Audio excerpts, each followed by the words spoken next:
Today's show is sponsored by the ABV Barrel Shop. The ABV Barrel Shop is located in the St. Louis metro community of Arnold, Missouri. The ABV Barrel Shop is focused on one thing, single barrels. Best of all, you can try before you buy. Head over to abvbarrelshop.com to sign up for their email and text distribution so you know what they have in stock, what classes are coming up, and who from the industry may be coming in to visit. The ABV Barrel Shop. It's where single barrels live. We're also sponsored by the Bar to Go. The Bar to Go offers traveling minibars that are no bigger than a small purse or toiletry bag. Best of all, they are fully customizable so you can create the perfect piece that is unique for you. If you own your own business, what a fun and unique way to promote what you do. Check them out online at thebar2go.com. That is the number 2 in the Bar to Go. If you have wholesale questions, call my friend Isabel Clark at 504-481-1297. Finally, we are sponsored by the Neely Family Distillery. NFD is a family-owned business that keeps ringing up awards in the spirits world. Head to Sparta, Kentucky to experience the family history, award-winning spirits, and meet the Neely family. Check them out online at neelyfamilydistillery.com. Now, on to the show. Let's drink!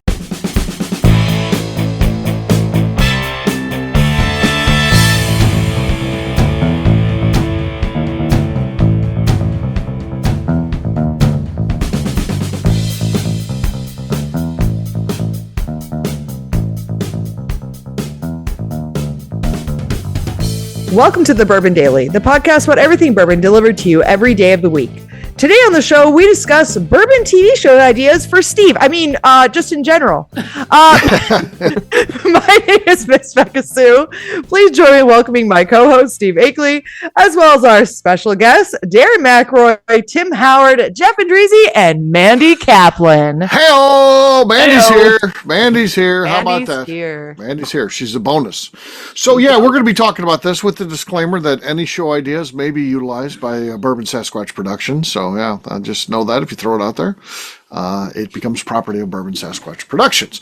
We'll get to that after. But right now, though, Mandy said there's something that she wanted to talk about. What is that, Mandy? So we just moved into a new house, and what I wasn't prepared for is how much bourbon paraphernalia we have. Uh-huh. So my question is that a big thing to you all, having all the bourbon paraphernalia? Bourbon stuff. Yeah. Yes. Memorabilia, I think is what she means. No. Right. Paraphernalia. I don't know if that Probably get a lot of that, means too. if she has a still. She's got bourbon making equipment at home. Might as well. Yes, I have tons of bourbon memorabilia, and so much so what's been great is I've been able to put it at the ABV Barrel Shop and then the Speakeasy too. So yeah, it's The warden is thankful about that too. I'm Yeah. very aware of that. Steve? No, I have. I mean, because I still have a lot of stuff here on display, so I still have tons of stuff at the house, and then I still have a lot of stuff in storage that I was like, I may use this one day. I don't know if I want to put it in the shop or not. And then I, like I said, got a lot up there. So yeah, I just have a lot of bourbon stuff. I like collecting the old stuff. So yeah. What do you think your daughter's going to do with that stuff when you're dead? We just had to talk about this recently. So she wants a list of what is actually worthwhile. The rest she's going to get rid of everything. So she wants a list of what is actually meaningful out of everything, because there's a lot of stuff at the house.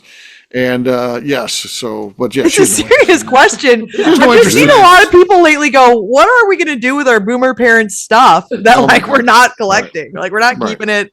Right. Like, I'm just wondering, does Kat care? First of all, I'm not a boomer, but yes, my mother is a boomer, and yes, that house, and my mom will say that. She'll be like, "I'm not dealing with this stuff. You're going to have to deal with this. This is your problem, not mine." Yeah. And I mean, she's got so much. They moved in that house in 1967, and they've always been collectors and hoarders, and there is so much shit in that fucking Sandy's house. got the stuff. She loves all the little trinkets. They too. never Like, moved. you're gonna Oh, have yeah. 50 boxes of things that are like this tall. She watches Steve. the Home Shopping Channel and just sits there and orders shit she doesn't need. And then, but she's like, "You're dealing with it. I'm not." And I was like, "You and your sister." Well, my sister lives in Alaska. Do you think my sister's going to deal with anything? No. My sister will fly down, give a bunch of orders, and then go back. I got to go back to work. That's how my sister rolls. She comes into town, takes charge of everything. She's Al Haig. I'm in charge now, and then she causes a bunch of shit and leaves. So that's how it goes when my mom goes. I have to lock my doors in my vehicle when I go visit my mom because she keeps wanting to put shit in my pickup. Right. They're downsizing, and it's good for them, but I don't want it.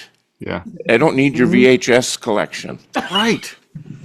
Right. But what if one day we don't have DVDs or USBs or anything, and the only thing we have this is the thing that goes through my head when I'm like, just throw away the VHS. I'm like, but what if for some reason that's the only thing that works? Yeah. I don't know why that would be why that would work and other things would not work. But sometimes that goes through my head, and I'm like, what if that's the only thing that works? So the only thing I can actually watch is The Little Mermaid on VHS. I threw out everything else. Look at records. People are like, oh, I like going back and listen to records. We've so evolved past that. But then there's people that are like, no, that's the true way to listen to the music. That's the way you got to do it. I've had lots worse regrets than that. So, yeah. VHSs are dumb. You have to rewind them and everything. They're stupid. They're never coming back. Be kind. Rewind. Yeah. Yep. Be kind. Darren, Dedicated devices for rewinding. It's a very timely question, though, Mandy, because my wife, the artist, so Steve's got the Warden, and someone's got the General. Tim's got the General. I have the artist. She's in the process of moving in, and this past week we moved our entertainment center down into the nook in the basement, and we're going to repurpose it as a liquor holding cabinet. So last night I took all the bottles down there, but it's more than bottles. It's paraphernalia. How long you been married now? 2 years, a little over 2 years. So that's about right. I feel like all marriages should be like that. You're married 2 years, and then you start. This may stick. Well, you can move in. You can move in now. Looks like it's going to stick. So, but we've been, I'm kind of a junk hoarder too. So I look over and I've got a half barrel that's got shot glasses and bottles with Steve's picture engraved in them. Yeah, you gotta have that. Multiple of them. Everyone's got to have that. So I've got, I have a bunch of stuff, and nobody else is going to want it. My kids don't. Yeah, my kid doesn't want any of my stuff. She wants nothing. Literally nothing of I've got. So, Steve, she better take your fork. Oh, we have. You mean this fork? You have the fork? I have. Not the fork. She's got one that's just like a replica. It's not a replica. This is from what Steve got it from. This is not a replica. We didn't get this fucking forged. This is the fork. That's not game used. Sent to us by Brian Murphy, but it is the fork. Yeah. Well, that's the fork. That's my fork. Sits in Royce's cup for some reason. Yeah. Sits here next to the fake raccoon penis. Oh God. Why does everyone and the old crow memorabilia. Yeah. Oh, old crow. I like that. So I have recently started upping my bourbon paraphernalia game, as we've been saying, and collecting a bunch of empty decanters just because I think they're cool to have sitting around my house, and signs. Also, like every good bourbon drinker, I have a ton of glasses. Luckily for me, though, my number of total glasses went down over the last week because break up with someone or 24 glasses and shattered them all. Oh no! I have more room for glasses. Well, how'd that happen? A shelf broke or something? No. So what happened was they're on my dresser, and I have some 10 signs there, and the 10 signs aren't 100% on the dresser. I kind of use them they sit there. I don't have them hung up yet, and so I put the glasses down on the 10, and it flipped everything over and just broke them all. Oh, yeah. So that was fun. I was happy with myself. Huh. One of them being the Glencairn we got for picking a single barrel at Jack Daniels. Oh no! Oh, was one of them. Oh no! Yeah. Oh no! It happens. So I have more space for more bourbon paraphernalia now. Okay. That's good. I guess that's the only way to make more space is to trash your old stuff. Yeah. Yeah. Or to buy a fucking bourbon shop. That's true. That's another way to make space. Yeah, the only way to make space is building. Yeah, build a speakeasy and just put all of it in there. Buy a business. Buy a business. Or broken glass than what I did. That's probably smarter. Yeah. Yeah. Smash some glasses. Yeah. Yes, so there you go. There you go. That's a little bit about the things that we've got. So there you are, paraphernalia, as they say. On that note, it's time to drink. What is everyone drinking? Let's start with Mandy. Mandy, what do you got there? Mandy, you have to drink something. There's Elijah Craig there. My favorite. Don't you like Elijah Craig? Would you like to pop your bottle? Hold on. All right, Mandy. It's been a minute, so I hope this is a good one. Okay, that was interesting. A little It was sloshy, at least a but 7. Yeah, better than Tim's done all night. So right. All right. We'll let Beka go since they're both there in the same room. Yeah, so I've got our Hidden Barn. This is the one that we just released today on 7/7. This is our 7-year-old product. Okay. We had a pretty good day today. I'll say that much. All right. Whoa! Explosive. That's a good one. That's a good going one. to screw tops. That might be the best one tonight. I think that's going to win, but we'll see. Tim, you can try if you like. Sure. Hasn't worked all day, so let's give it a shot. That was your best one. Yeah, and second to be Beka though. That was the second best cork pop of the night. But for his first time podcasting, he's doing pretty good. Yeah. Look at how Tim Swyatt's doing. He's literally still doing a shitty job. It's amazing how bad he can do. I know. He spent so much on microphones and shit. Tim, we all have to have a reputation for something. Tim, it's his first time. Oh, okay. Tim Swyatt, on the other hand, All right. is at your restaurant right now. Oh. Doing a real shitty job. Yeah. Tim's got most improved all in one night.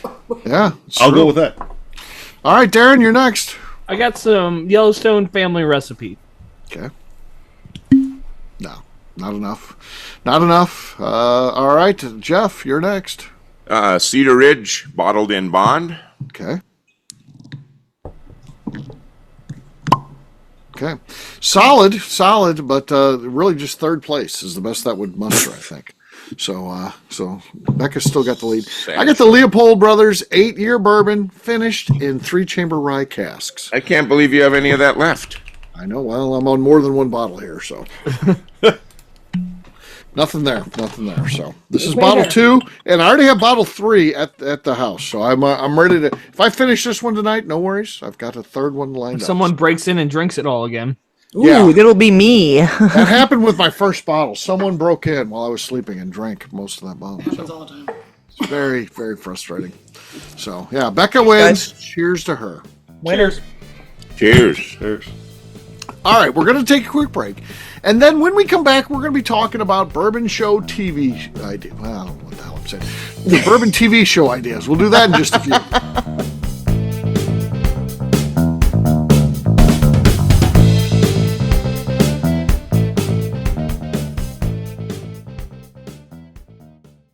Okay, let's talk about the people that make these shows happen.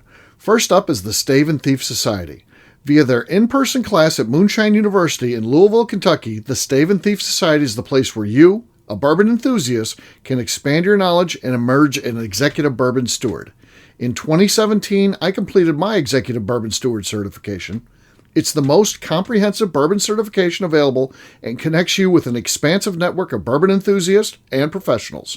Check out the full listing of in-person and online certifications and join the society today by enrolling at staveandthief.com. Speaking of executive bourbon steward certification, the ABV Barrel Shop in St. Louis, Missouri has developed a unique partnership with the Stave and Thief Society to offer a preparatory class to assist you in getting your executive bourbon steward certification. This prep class costs only $25 and is available to take live or online via Zoom. Graduates of our class receive a coupon code good for 15% off your executive bourbon steward certification held in Louisville, Kentucky. This saves you almost $90. Additionally, you can collaborate with fellow attendees to split travel costs when you go to Louisville. If you're interested in signing up for the class, simply head over to abvbarrelshop.com and check out the classes and events page. Last but not least, we are sponsored by Neely Family Distillery. Royce Neely is the 11th generation distiller in one of America's oldest distilling families. A visit to Neely Family Distillery takes you through family history, where you can see all the artifacts and newspaper clippings through the years from this family that started distilling in America after James Neely arrived from Northern Ireland in 1740. Today, Royce Neely and his team are crafting some of the best spirits in America. Their bourbon and absinthe offerings keep winning top honors in the spirits competitions. Recently, their absinthe made history as the first platinum winner in the absinthe category at the San Francisco Spirits Competition. Neely Family Distillery is definitely a bucket list destination if you are a bourbon fan. Learn more about their spirit offerings, visiting their facility, and the awards they have collected over at NeelyFamilyDistillery.com.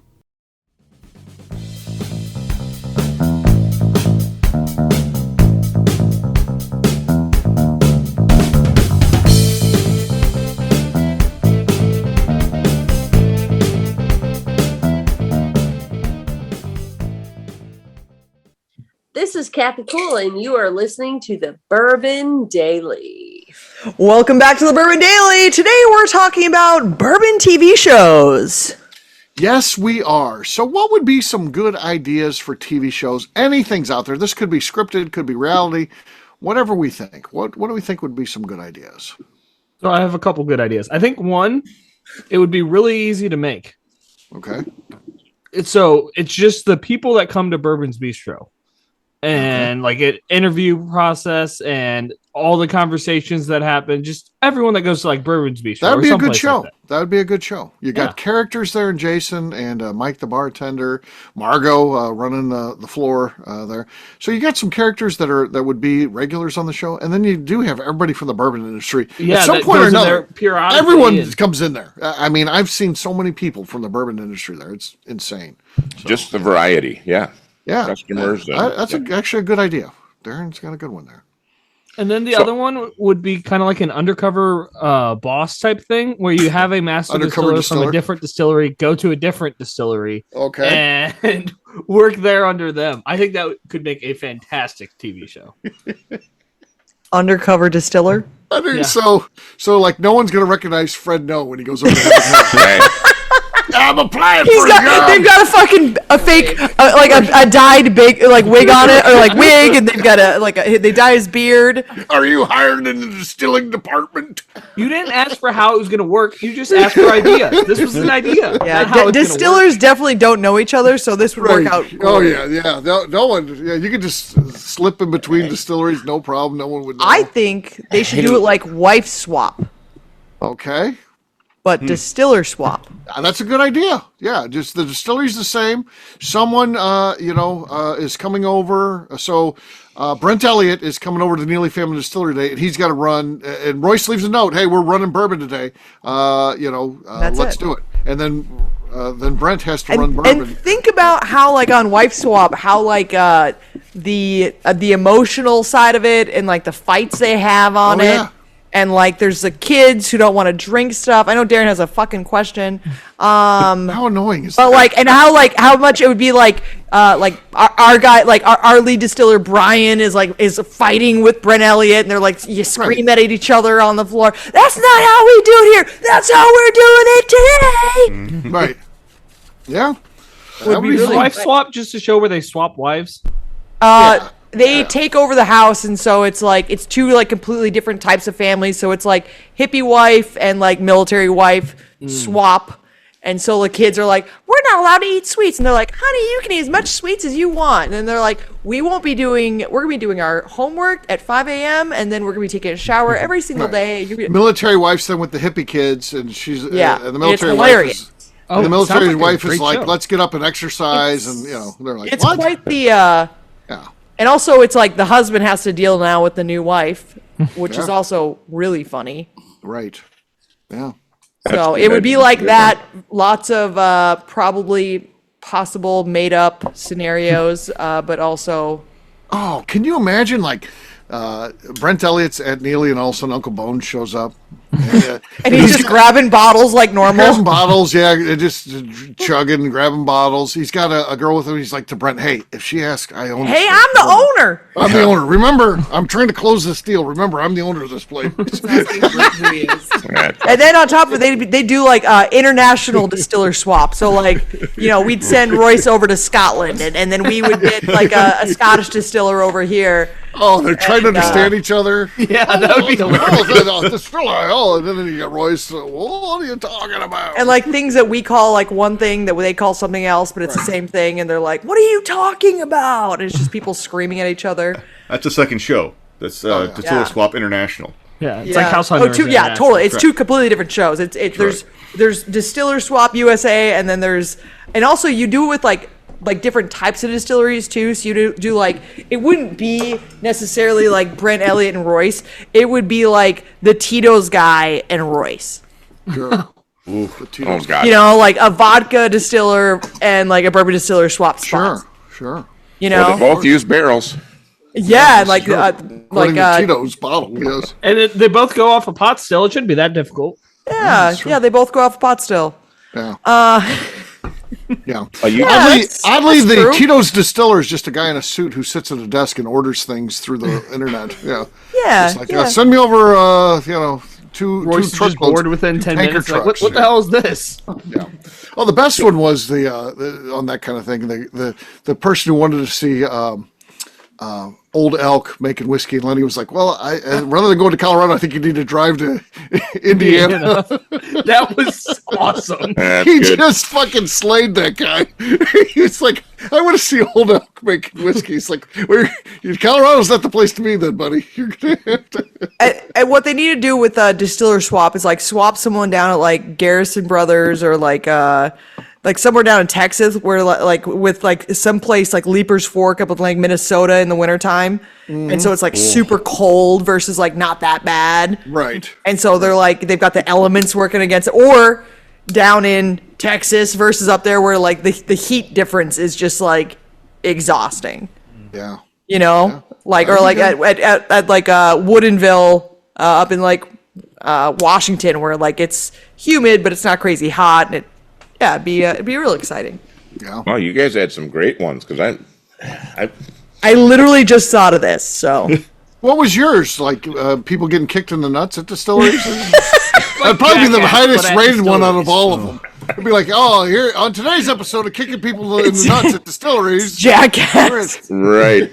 It's punked but at distilleries. Oh, I mean, I thought some type of bourbon competition, but I went to like mystery grain, and then they've got to come up with something. But that, of course, it takes many months and stuff and years to be able to see who wins. But what can you? We'll be right back in 2 years. What, We'll be back. oh my word!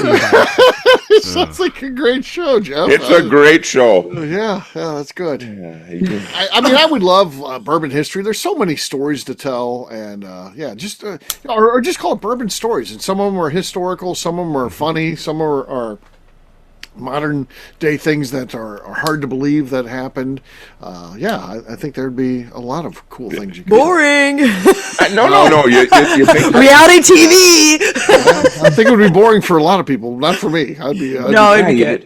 if you had a variety, so every week it's something different, or month, whatever, how often this is on. Sure. But like you said, all the connections, just drawing out the family tree would be kind of amazing, and to walk through that. right.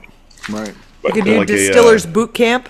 Yeah. I'd love to hear the horror stories or the disaster story, whatever that happened in the distillery, and and how you recover and that kind of thing. Yeah. What to do when you don't have enough floor drains. Yeah, there you go. Never have enough. Also, like shows like Chopped or Forged in Fire, where you have three competitors. Yeah, and that'd be good. always You a- could a call it twist. Master Distiller. Oh, sorry. That show already exists. My bad. Oh, is that what the show's Sorry. about? Okay. Yeah, that show exists. I was thinking Dirty Jobs, but they're going to different distilleries. See Yeah, how that stuff would work. Is worked. That would work. Dirty Different jobs in distilleries. Yeah, I thought of that one too. Cleaning the pre-sweet, the cleaning before the sweet mash. So getting in there with the chisel. Yeah, that would be good.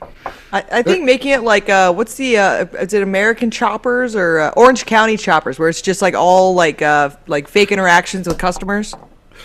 Okay, Or sure. they're just yelling at each other all the time. Yeah. What about the Real Housewives of the distilleries? And it's all the wives hanging Now out. you're thinking. Now you're thinking, yeah. What about the Bourbon's Bistro card game? If so, it's like the World Series of Poker, but it's just the card game. And then the fun is you've got the personalities, you got the people there, and it's not only just watching the cards; it's also then telling backstories. Who's there? All right, here's Bernie Lubbers. You do a profile on Bernie because it's. That could be a great spinoff for my show. You think? Yeah. I don't know.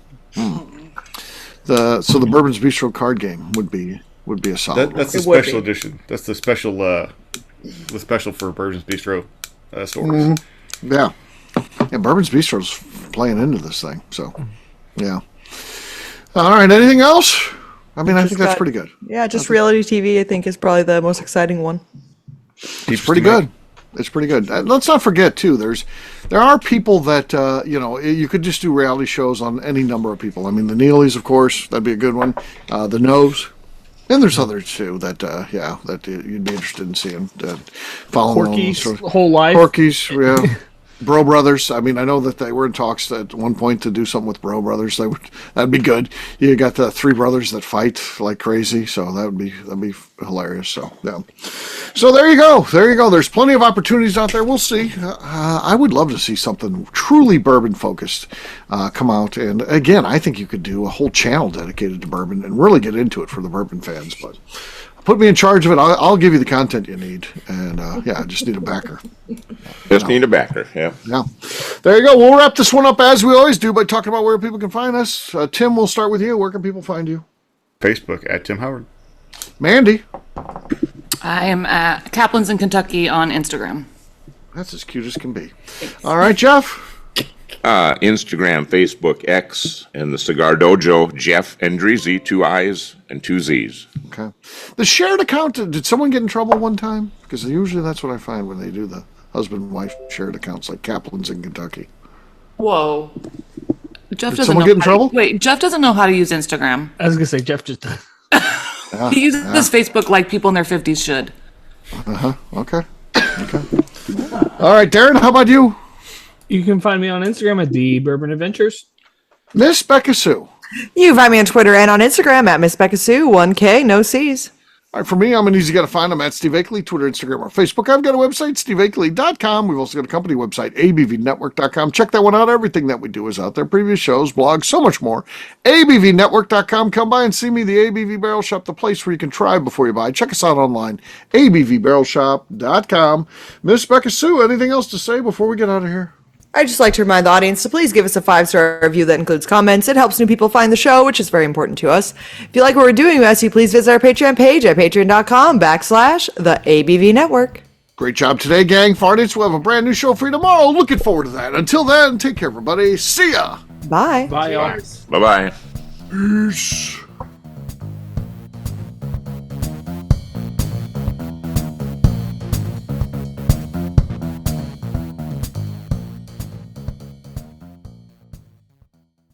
Before we let you go, let's talk about one last thing, the ABV Barrel Shop in the St. Louis community of Arnold, Missouri. The ABV Barrel Shop is focused on a couple of things. First of all, single barrels.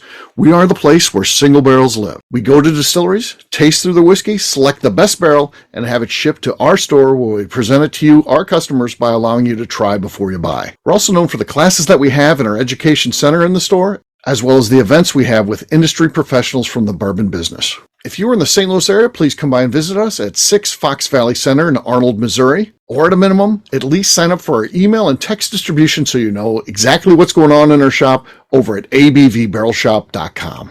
This is Steve Akeley, owner of the ABV Network, signing off. We thank you for listening to our programming and truly appreciate your support.